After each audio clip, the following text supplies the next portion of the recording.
Untuk perkembangan dari Sabah petang ini, kita bersama Magdalena Depong. Antara fokus pemakaian lencana jalur gemilang. Kita terus dengan laporannya. Teruskan, Mag. Ya, Faiz, hampir 2 juta lencana jalur gemilang diagihkan kepada pelajar sekolah di negeri ini. Ya, selepas Kementerian Pendidikan KPM mewajibkan pemakaian lencana berkenaan pada pakaian seragam berkuat kuasa hari ini sebagai langkah memperkukuh nilai patriotisme dan rasa cinta kepada negara dalam kalangan pelajar. Menurut Pengarah Pendidikan Negeri Datuk Raisin Saidin, setiap pelajar menerima 2 lencana yang diagihkan secara serentak di 1,297 buah sekolah. Di Sabah ini kita telah membagikan jalur gemilang ini kepada 1.977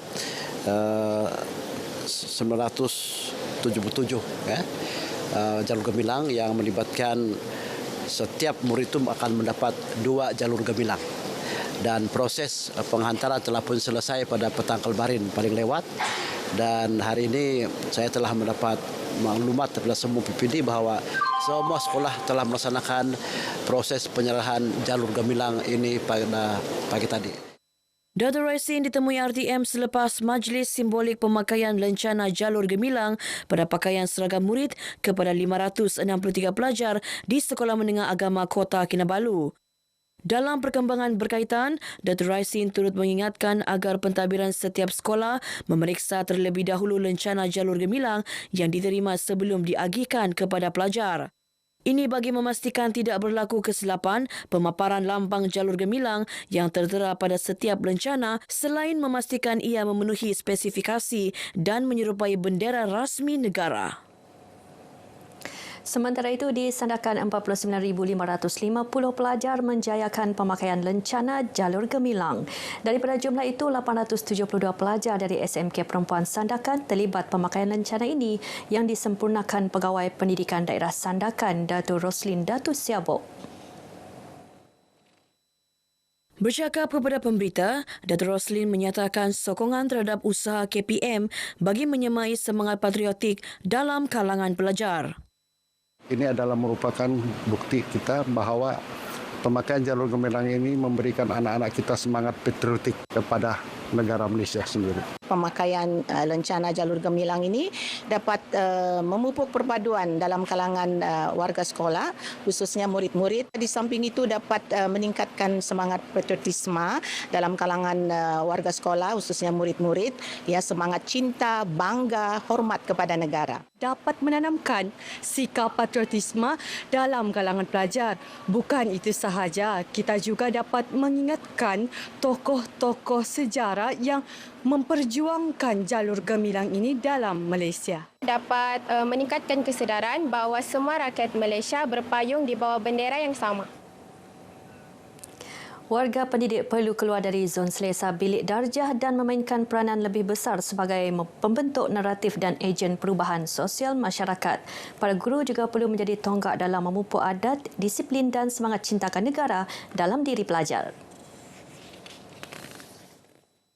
Demikian dinyatakan Esko Agama dan Pendidikan Negeri Sabah, Datuk Dr. Muhammad Arifin Muhammad Arif yang juga Menteri Sains, Teknologi dan Inovasi ketika berucap dalam majlis sambutan Hari Raya dan ulang tahun pertama iGuru Sabah 2025 serta pelancaran modul Repro Alert di Ibu Negeri.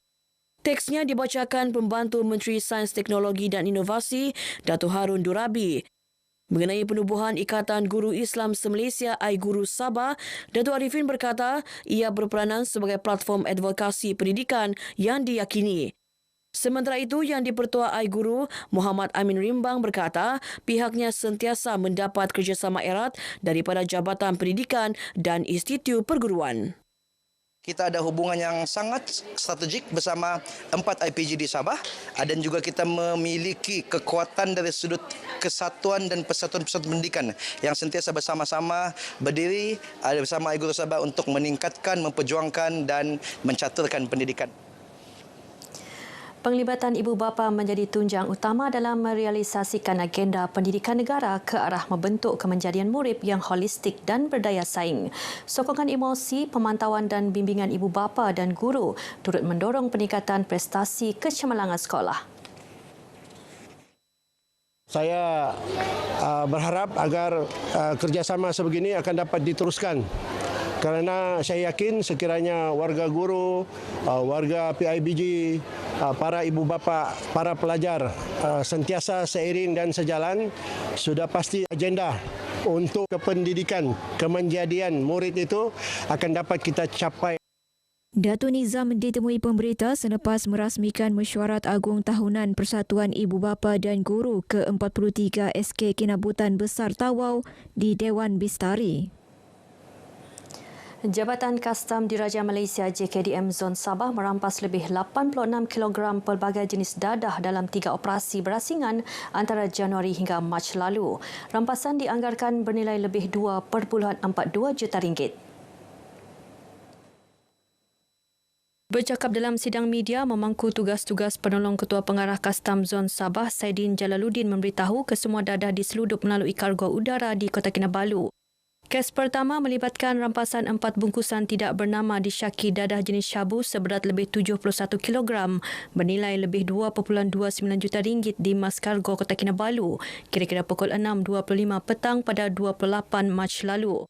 Manakala kes kedua membabitkan rampasan dadah jenis ketamin seberat 434 gram bernilai lebih RM86,000 di Pos Aviation Kota Kinabalu pada 1 Mac lalu sekitar pukul 8 pagi.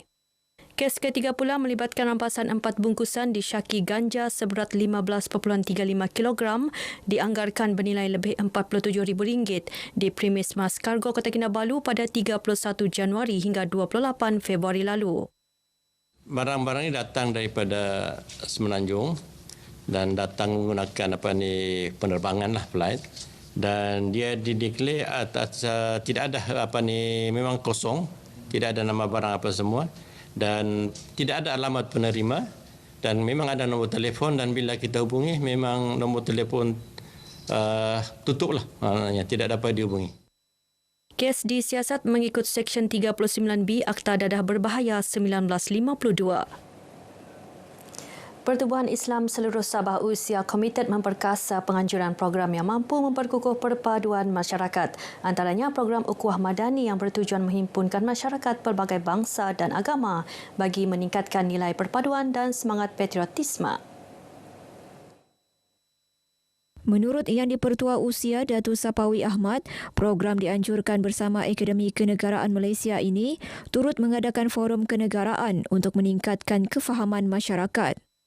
Kita memastikan rakyat memahami bahawa sebuah negara yang mempunyai pelbagai pegangan agama, kaum, bahasa, budaya, kesukuan dan sebagainya, ia memerlukan satu kefahaman yang jitu dan jelas bahawa tanggungjawab membangunkan sebuah masyarakat negara yang sejahtera, aman, damai ini adalah tanggungjawab semua pihak. Datuk Sapawi ditemui media dalam program Ukhuwah Madani yang berlangsung di Pusat Kebudayaan dan Kesenian Bisaya Sabah. Program ini akan diteruskan di beberapa lokasi lain termasuk Kota Kinabalu pada 26 April. Baik, sekian perkongsian dari Negeri di Bawah Bayu petang ini. Ikuti lebih banyak perkembangan semasa dalam negara bersama Syahirah dari Sungai hingga Segara Palestin pasti merdeka. Terima kasih Magdalena dari Sabah.